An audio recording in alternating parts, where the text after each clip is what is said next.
Energy up. Energy up. Energy up. All right. Stretch it out. Energy up. I just ate a popsicle. Is that good or bad? Oh, it's good. Welcome to Scary Mystery Surprise, where we talk about scary things that surprised us around the internet. I'm Edwin. I'm Michelle.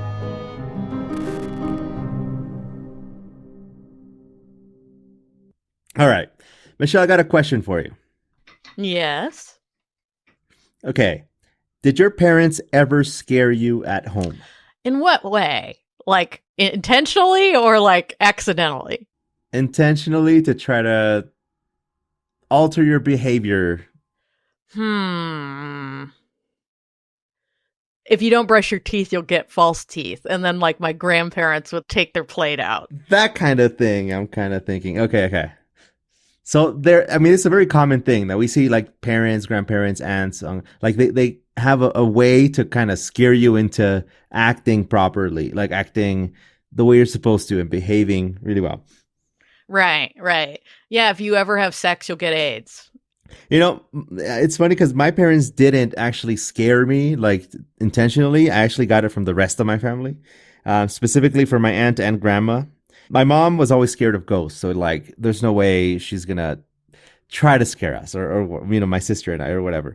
But my aunt was the first one that mentioned the word devil to me.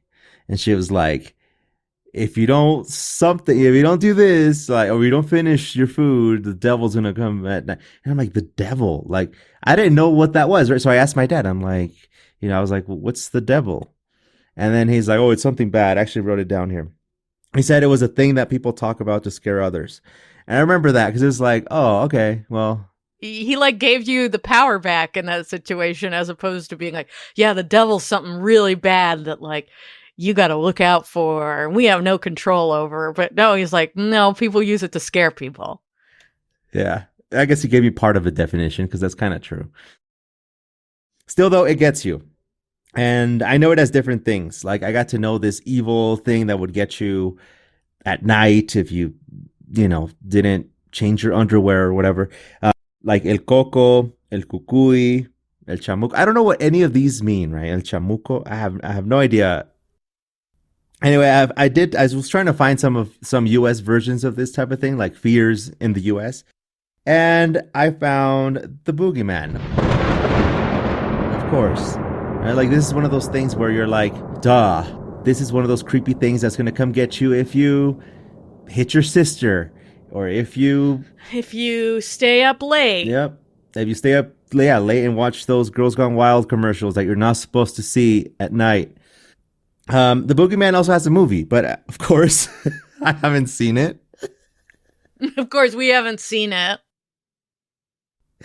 But so I'm not talking about the movie here. I'm talking about the actual mythical scary thing that comes to you at night.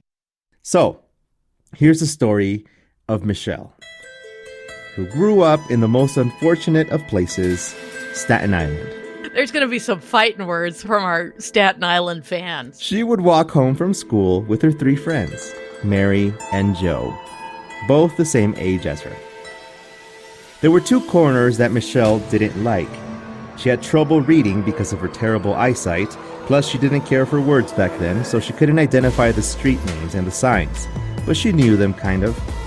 I didn't have time for words. There was no time. I had no time for this. No time to learn. At one of them, Joe would turn right and head for his house, which was about half a block away. At the other corner she hated was the one right before the long and boring sidewalk by the lone roads and tunnels.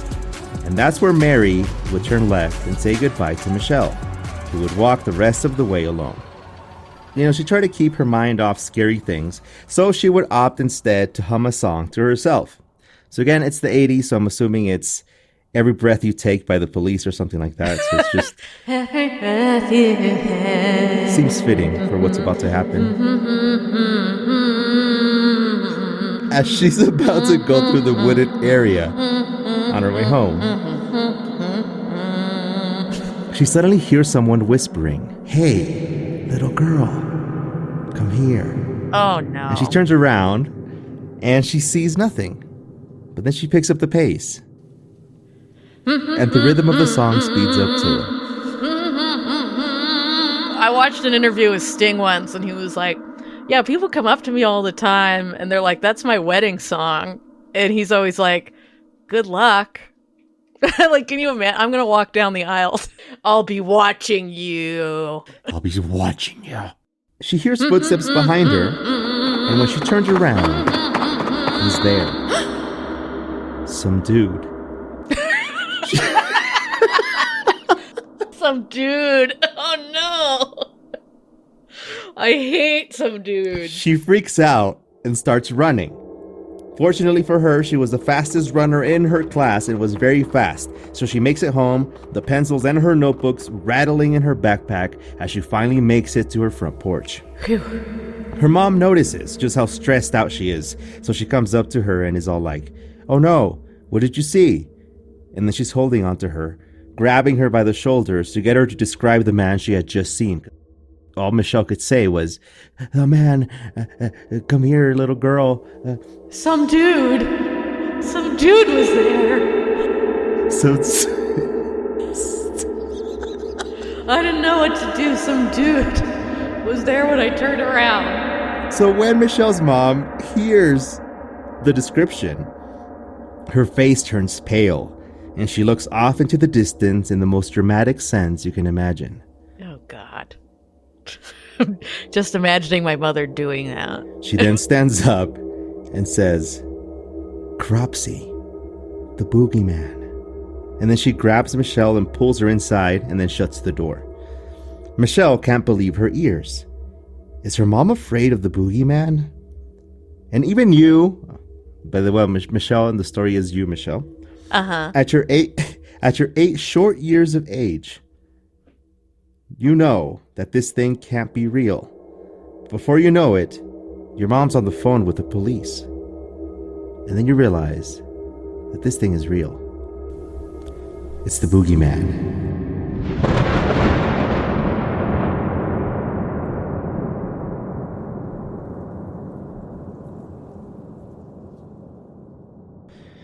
It's terrible, but that's what freaked out kids back then. There was a real boogeyman back then. They would call him Cropsy, and this is a very famous thing that would lurk around at night in Staten Island. Cropsy was his name, and that's what freaked out kids back in the 80s. Parents would say that Cropsy was an escaped mental patient who had a hook for a hand and would kidnap you and take you back to the asylum at night. I love it. Oh my God. Why does he have a hook for a hand? I don't know. It just makes it more, like he's gonna hook you and then just bring you like that, like fishing. Oh, like a kids. meat hook. He's gonna just drag your little child body like a fish over the gravel to the insane asylum. Of course, the children of Staten Island would share these stories around and would run home, just like Michelle. But soon, things became real. More and more children were disappearing without a trace back in the 80s. Now, this is where we get into actual cases. Alice Pereira and her brother were at the lobby of a building in Staten Island back in 1972. Alice was only 5 years old. While they were there, her brother looked away for just 1 second. Oh no. And his sister was gone forever. In 1983, an 11-year-old girl went to buy groceries for her mother and never came back. Was Cropsy, the boogeyman of Staten Island, on the hunt? with his hook hand? And I imagine for some reason him with a scarecrow like straw hat, and maybe there's straw coming out of it, but he's human, so it doesn't really make any sense. And then he's got a hook hand, and it's like, why are you dressed as a scarecrow, man? In 1981, the police were investigating the strange disappearance of Holly Ann Hughes. They had been questioning employees of a convenience store because it was the last place she had been seen. Her task was simple, just to buy a bar of soap. That's it. And that's what she did. She got the bar of soap, paid for it, and that was the last time she was ever seen. Ugh. However, This case left behind a few hints. A man had been seen out with her on the street when she went missing. So they found the guy, but they had no evidence, so they let him go. Filling in the blank, it gave me chills. Yeah, it's messed up. And, it took around 20 years for the man, this guy named Andre Rand, to be arrested and imprisoned for the disappearance of Holly. He was charged with kidnapping, but not for murder, because they couldn't find any evidence of that. Super creepy, though. According to the charlieproject.org website, Andre Rand admitted to playing hide and seek with her and giving her money to buy soap because she was dirty. Ugh. Yeah. Ew. And this guy, Andre Rand, is the one who became known as the Boogeyman of Staten Island. Like the real life one. Now, this guy has the craziest story. If you look at his image, his picture, you're going to be like, oh yeah, it makes sense. Not to judge, because we shouldn't judge people based on what they look like. But let's judge him. My therapist is like, she does this all the time. She's like, they have cruelty in their face. And I'm like, you're right. I always countered with that too, but she's like, they look like they can be mean. And I'm like, you're right. They are mean. How? I don't know. I guess you can judge a book by its cover. That's all I'm saying. Did you find a picture of Andre Rand? Oh no, I forgot. I was looking. Okay, I want to get your opinion just to see if you will judge this guy, or if you'll be like, "Huh, he looks." Well, number one, he has no fucking teeth. He's got that weird mouth where you got like the teeth thing going on, like this. Yeah, like. Does he look like a serial killer though? Yeah, and then there's this one photo where he's like drooling or something like that. What is this? Oh, yeah, he's being like carried or yeah, he's like or drooling whatever. or has a straw in his mouth. I don't know. Why is he drooling? He's trying to come off as like, I don't know. He kidnapped a girl with Down syndrome. Telling you, this guy has no about like his story. He has an actual documentary. It's called, well, it's not his documentary, but a documentary mentions him. It's called Cropsy, and they actually talk about him being the boogeyman of Staten Island. Ugh. I mean, yeah, if this crawled out from under your bed. Yeah. If anything crawled out from under my bed, even like anything, really, I would be freaked out. But this guy. Like a panda. If a panda crawled out from under your bed, you'd be freaked out. But like this guy, I think you'd just be done. Like I think like I'd just be like, like full shutdown. Just some dude who has no teeth and is probably going to kill you. Oh man, but see, this guy had a difficult childhood, right? And of course he did. Not as an excuse or anything, right? But like, I mean, they all do. This guy actually ended up in a mental hospital later on in life. It was at Pilgrim State Hospital in Brentwood, New York. And probably from that chapter in his life, he decided to work at Willowbrook State Mental Facility later on. This was from, 1965 to 1968, somewhere around there. And that place was terrible, by the way, Michelle. I looked it up. It was famous for treating people like the patients with just cruel tactics, like experimenting on them with like just the worst thing. Some of them, the experiments were like torture. Some of them were living in cages. No. Yeah. It was bad. And when the news actually got out, the place was shut down like immediately. It was just like, nope, you guys are done. But Andrew Rand, who used to work there, felt attached to the Willowbrook State Mental Facility. And he would even camp out there, even after he stopped working. It is like a real Cropsy. Like, that's like the legend, and then... Yeah, and, some say that... You don't want those stories to be really true. And that is one that's turning out to be really true. Yeah, it's terrible. And some people say that he may have been conducting experiments on children there. Yeah, and that's why, like you said, like that's why they compared him to Cropsey, like the mythical evil man who lurked at night after escaping a mental asylum and kidnapping children. Andrew Rand also used to have a strange habit of going around the abandoned tunnels underneath the Willowbrook hospital thing, scurrying around from place to place like a rat. Yeah. No! Oh, God, that is. Oh my God, that's so creepy. And every time I look at those things on Instagram where it's like people exploring abandoned places, like what? Why? Because look who could be in It that. is terrible. In the documentary for Cropsey, which is the Andrew Rand, they interviewed this homeless man who said that Andrew would take advantage of the homeless that lived in those tunnels.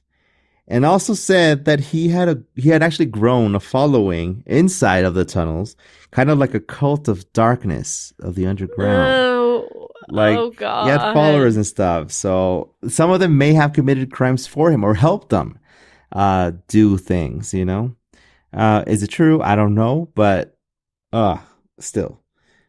Andre was also accused of some serious accusations with teenage women, teenage girls, and adults. He was also the same guy who took an entire bus of children from the YMCA in 1983 for an entire day.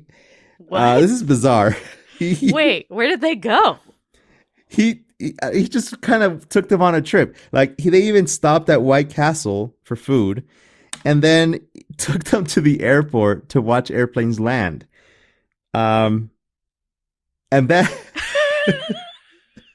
I mean, that's almost wholesome, except we remember who did it. Like it's almost sweet, and then you remember that it's terrifying. It's like want to be like Magic School Bus, like just yeah, I'm gonna take you guys somewhere.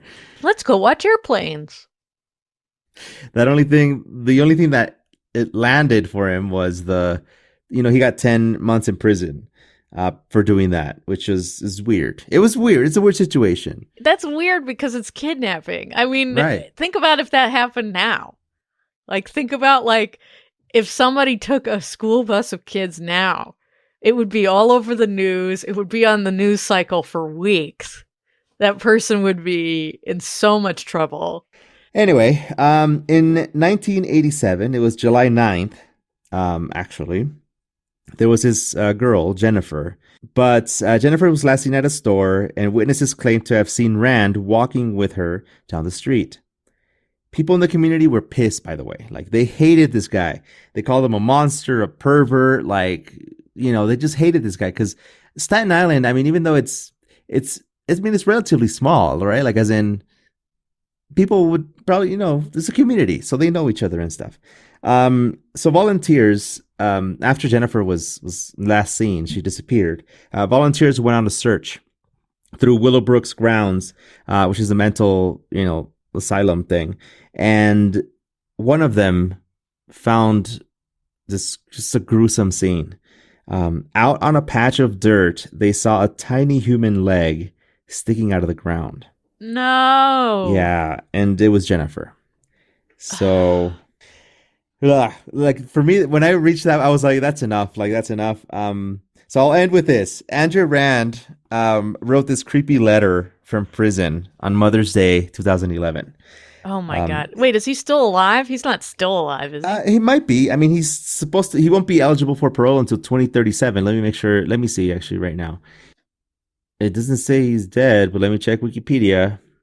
It says age 79. Jesus. Ugh. How did they end up staying alive for so long? You know who else is randomly alive? Henry Kissinger. Still alive. What? Yeah. No. Doesn't that blow your mind? Henry Yeah. Kissinger is also still alive. What? Weird fact. That guy's like super old though. I know. I don't understand. He's 100. Yeah, it's pretty fucking weird. Andrew Rand's Wikipedia thing, his rap sheet: sexual abuse, unlawful imprisonment, first degree kidnapping, attempted rape, first degree kidnapping again, first degree murder, first degree kidnapping in 2004, 4 years in prison in 1969, 10 months in jail in 1983. Oh, that was probably for the bus thing. And 25 to life in prison in 1988 and 2004 for all the stuff that happened. They must have like found new things to charge him with in 2004. It's not like he got out and did more stuff. He probably just got recharged for stuff. Jeez. Yeah, because this is 2 confirmed victims and more than 6 suspected victims. You know, in a way, it's like, why didn't he just embrace the whole Cropsey thing and like just get a hook hand? Kind of like benefiting off that legend anyway. I wonder if he did it intentionally or if that was just an accident. I don't know, but you know, when I was researching like more info on this stuff, there was I found items for sale, like his notes from the court cases and signed things. You know, there's this letter that's like really creepy, really really creepy. By the way, he never confessed to any of these things, right? He still says he's innocent, like he'll say it. But on Mother's Day 2011, he wrote a creepy letter. Now, I try to look for the actual letter. I'm pretty sure it's out there somewhere, but I didn't want to like dig too much into this. But there's a little... Yeah, you didn't want to go on the dark web for it. You're not like going... I get it. I did find an article about it, though, that kind of talks about what it said. And it said, "Happy Mother's Day to all the ladies on Staten Island who supported prosecutorial vindictiveness against an innocent person!" Exclamation point. "Should I become a millionaire, it would be my true nature to grant all of you with each an envelope full of seeds to plant and cultivate a rose bush that produces roses every season as a token of my heartfelt forgiveness, rather than bouquets of rosebuds which blossoms and shortly dies out." Ew, this guy. Screw that guy, man. I mean, he does have a very punchable face, you know, and knowing that he doesn't have any teeth, you know, you can just go, It goes deep. It'll go through his face, like, oh. Yeah, he's pretty disgusting. And that letter really just amplifies how disgusting he is. Yeah. Oh well. I guess I'm approaching it from a branding standpoint of like, why not just go full in and get a hook hand, or even just right? like one that you could hold, you know, like the way they do Captain Hook or whatever, with just a long sleeve and a long sleeve, and then you have your hook to really emphasize to your minions, I guess, and to really hook all those children you need to like take back to your insane asylum ruins. Yep. Or you could just like charge parents. Hey, I'll scare your kids for $100. Yeah, I mean that's 10. like you know, capitalism at its finest. I think that's like a smart business. Yeah, I mean it's why not? You know, that would have required someone who was less of a pervert, I think, and you know, less of an actual predator and more of an actual entrepreneur. That's true. Yeah. I think like that letter really just drove it. I was just like, no, this guy. Yeah, he's nuts. I'm trying to like do a timeline of like, when was Stranger Danger? Like that campaign about Stranger Danger, because he is the epitome of stranger danger. Like this is a perfect example of stranger danger. Yeah. So I mean, that's the whole purpose of Boogeyman, like to scare you into doing something or not doing certain things, right? Just to behave. Otherwise, Boogeyman's going to come and get you. So then to see that and to see adults and everybody just freaking out over it, like it's just an entire generation right there. So, but you know, the Boogeyman isn't that common. Like, as in, we don't say that, the Boogeyman, anymore. Like, I mean, at least I haven't heard it. I think parenting has had to evolve from being like, oh, the Boogeyman will get you, you know? The Boogeyman just kind of encapsulates all the like things that like anxieties of like, oh, what's in my closet? Oh, what's under the bed? I actually don't want to go to sleep yet. I'm actually upset about something else, and I don't want my parents to leave the room. That kind of thing. Yeah, now I guess I would think about it, huh? That would be like, Yeah, this it'd is be kind more of of a fucked to be like, therapy oh, thing. there's a thing under your. Go to sleep, or the boogeyman is gonna get you. Good night. Close the door. Yeah, close the door. Good night, and make sure it stays closed. But anyway, if you don't want the boogeyman to get you, leave us a review and follow. Please subscribe. Yeah, we're not above it. We're not parents, so we're not above using the boogeyman to manipulate you. If you don't want the boogeyman under your bed tonight, you gotta leave a review. A good review. Do it. Do it. Well, that's the end of the boogeyman. If you have any ideas for creepy things that like this, I didn't know the story of the boogeyman before. Yeah, I didn't really know it either. I didn't know Cropsy. I like we just talked about earlier. I thought it was a scarecrow. So. Yeah, what are we going to talk about next week, Michelle? I don't know, but I'm sure it'll be a surprise. Bye. Bye, guys.